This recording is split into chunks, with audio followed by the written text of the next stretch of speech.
Match fixing is one of those scandals that keeps fans on the edge of their seats, and when a name like Bruce Grobbelaar is involved, you know the drama is going to be intense. But who would have thought that such a big name on the pitch would face financial struggles after retiring? The 1990s brought a storm of controversy to Bruce Grobbelaar's career, one that no football fan could have predicted. Grobbelaar faced accusations of accepting bribes to throw matches, claims that he fiercely denied from the start. Things took a dramatic turn when the Sun newspaper published video footage and transcripts of conversations that seemed to suggest he was involved. The headlines exploded, and suddenly, Grobbelaar was not just a footballer, but the focus of a nationwide scandal. The allegations led to him being charged with conspiracy to corrupt, plunging his life and career into chaos. What followed was a long, drawn-out legal battle. Grobbelaar endured 2 trials that kept fans, critics, and the media on edge. In 1997, after years of stress and scrutiny, he was finally acquitted, clearing his name in court. But the fight wasn't over. Determined to restore his reputation, Grobbelaar took on the Sun in a libel case, accusing them of tarnishing his image with false claims. He won the case and was awarded damages, though the amount was later reduced on appeal. Grobbelaar often mixed acrobatics with dramatic dives that could have you on the edge of your seat. Fans loved it, they found it exciting and entertaining, but not everyone was a fan of his approach. Some critics believed Grobbelaar was more focused on putting on a show than on solid, reliable goalkeeping. It became clear that he wasn't just there to stop goals, he wanted to make a statement every time he stepped on the pitch. One of the most famous examples of his showmanship came during the 1984 European Cup final penalty shootout against Roma. With the game on the line, Grobbelaar did something that was as bizarre as it was brilliant. As the Roma players lined up to take their penalties, Grobbelaar stood on the goal line and wobbled his legs, trying to distract them. It was a risky move, but it worked. The Roma players missed several penalties, and Liverpool went on to win. It became one of the most iconic moments in football history and added to Grobbelaar's growing legend. But Grobbelaar wasn't just about wild dives and leg-wobbling antics. He was also known for getting into the heads of opposing players. He'd often use mind games, verbal taunts, gestures, anything he could think of to try and throw them off their game.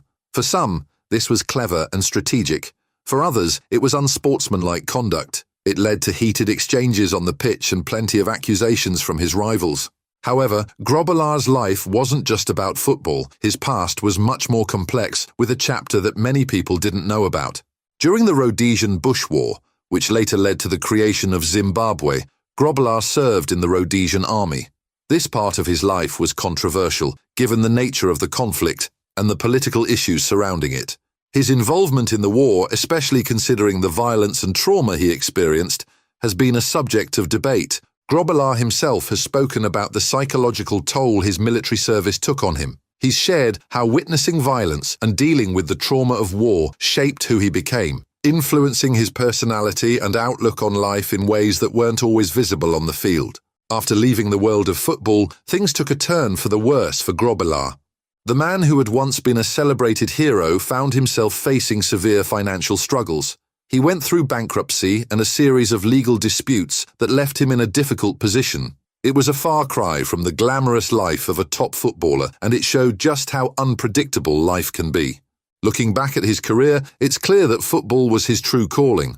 But his story starts long before he became a legend at Liverpool, and it's filled with twists, unexpected turns, and plenty of adventure. In his teenage years, Grobbelaar wasn't just interested in football, he was also a talented cricketer, and at one point he was even offered a baseball scholarship to study in the United States. But despite the opportunities in other sports, football was always his dream. He grew up in Harare, Zimbabwe, where he attended David Livingstone Primary School before moving on to Hamilton High School in Bulawayo. His passion for football ignited early, and it wasn't long before he began his career in the sport.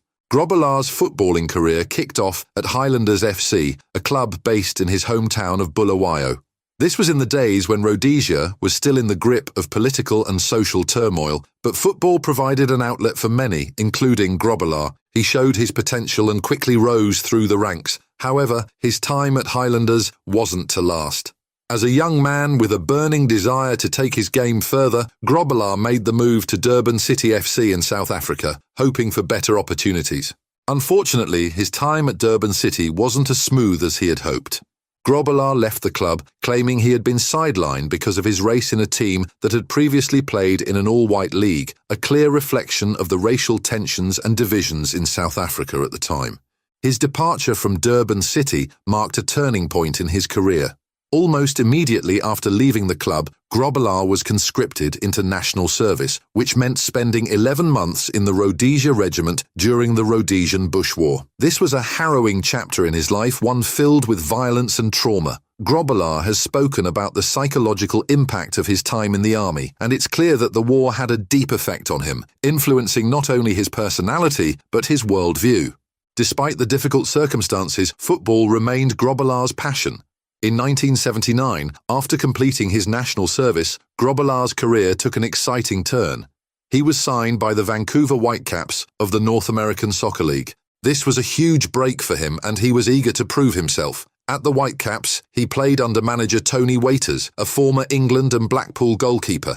Grobbelaar's debut came on 4 August 1979 in a game against the Los Angeles Aztecs, although the Whitecaps lost 0-2, with Dutch legend Johan Cruyff scoring one of the Aztecs' goals. Despite the loss, Grobbelaar was set to spend the rest of the season as a backup to Phil Parkes, a former Wolverhampton Wanderers keeper. In 1979, while Grobbelaar was playing in Vancouver, fate took another turn when he visited England to see family friends.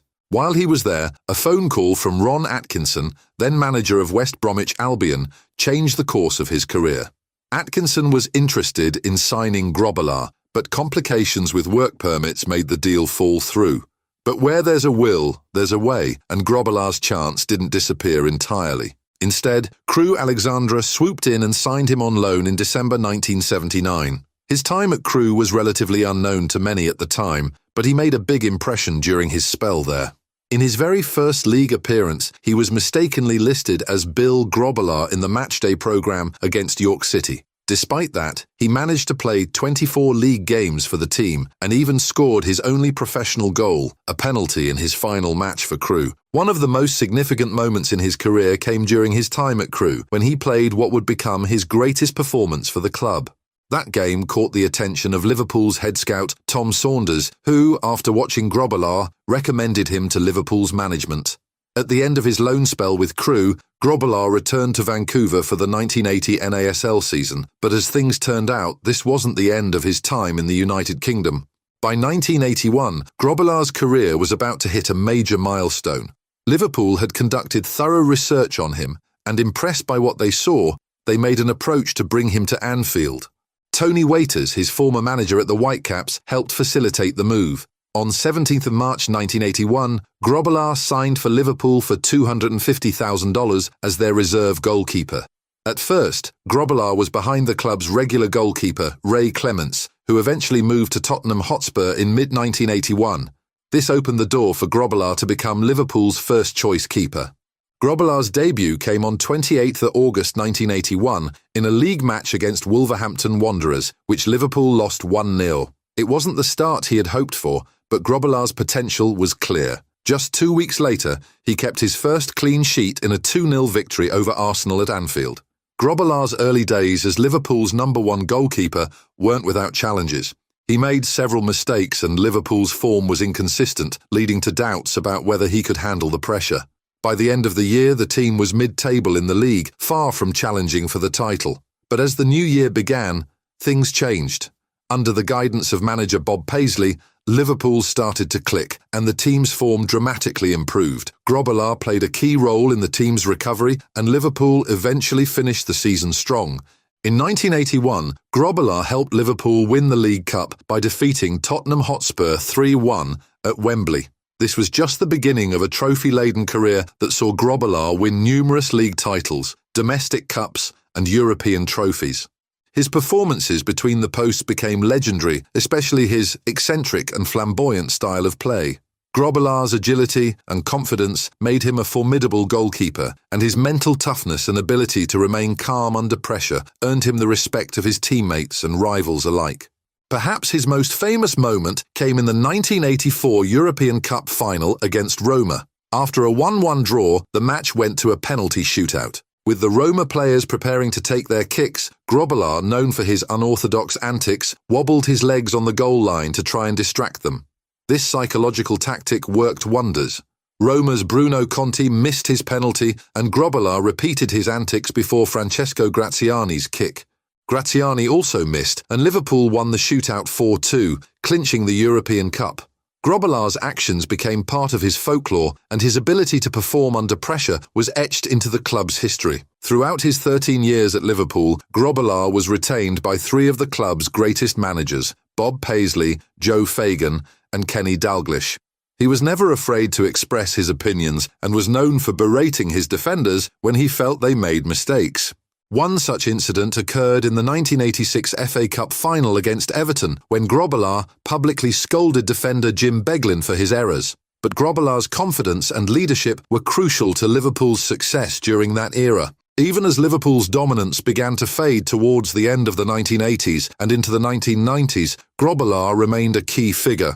In the 1988-89 season, a series of injuries and illness meant Grobbelaar wasn't always Liverpool's first-choice goalkeeper, but he still played a significant role, including during the FA Cup semi-final win over Nottingham Forest, played at Old Trafford following the tragic Hillsborough disaster. Grobbelaar's leadership and support for the victims' families during this time showed the depth of his character. By the early 1990s, a new goalkeeper, David James, had arrived at Liverpool, and Grobbelaar's time at the club began to wind down. His performances started to dip, and a physical altercation with teammate Steve McManaman in a Merseyside derby further raised doubts about his future. In 1994, Grobbelaar left Liverpool after 14 years and joined Southampton on a free transfer. He spent 2 seasons with the Saints, where he faced fresh challenges, including allegations of match-fixing. Despite the controversy, Grobbelaar kept his place in the team and managed to play through the media frenzy surrounding him. In the 1995-96 season, he played just 2 games for Southampton before moving on to Plymouth Argyle. After his stint at Plymouth, Grobbelaar spent time at various clubs, including Oxford United, Sheffield Wednesday and Bury, before moving back to South Africa. There he took on a number of coaching roles, including managing Seven Stars, where he helped the team climb out of the relegation zone, and coaching Supersport United, Manning Rangers and Umtata Bushbucks. Although his playing days were winding down, Grobbelaar never fully left the game. He made brief comebacks playing in charity matches and taking coaching roles. He even made a return to the UK in 2006 to help raise funds for the Marina Dalglish appeal, a charity set up by his former Liverpool manager Kenny Dalglish and his wife Marina, who was a cancer survivor. Grobbelaar's involvement in these charitable efforts showed that, while he may have left the pitch, his love for the game and its community was as strong as ever. And that's a wrap for today. Don't forget to like, comment and subscribe. Stay tuned for more awesome content.